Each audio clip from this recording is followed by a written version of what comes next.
Absolutely. I mean, ISO 9001, I think it's the opening of a book, it's the start of a journey. I think too many people see the ISO standards generally as a tick box exercise, and it's far from that. It's the start of a journey. It's for organisations that essentially say to themselves, tomorrow we want to be better. And the only way you can do that realistically is to say, okay, what are our strengths today? What are our weaknesses, and where are our risks? And from that point onwards, you can then begin the journey of ISO 9001.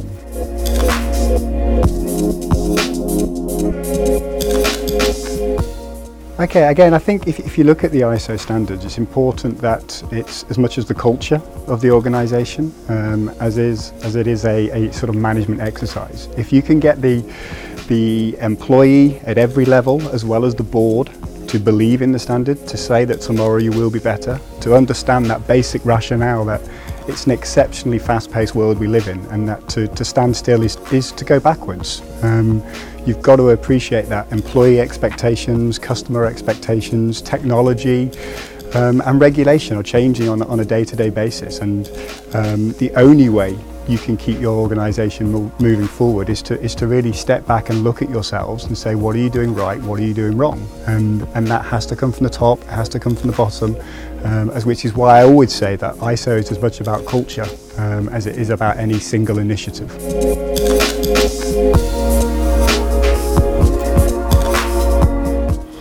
Again, it's one of those things, if you sit back and say, right, I spent 30 minutes doing ISO today, then you're probably doing it wrong, because it has to just be a mindset. It has to be every single employee saying, how can we be 1% better tomorrow? Because if you're 1% better, if every employee does something 1% better tomorrow, collectively, that is a huge, huge gain.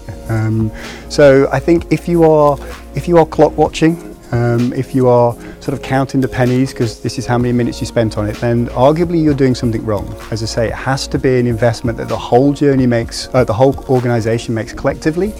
And if you look at it as that investment of time, that investment of mindset, the gains are enormous. And that's the way to do it, rather than say it's 10 minutes a day. I want everyone to spend 20 minutes in the next week looking at how the organisation can be better.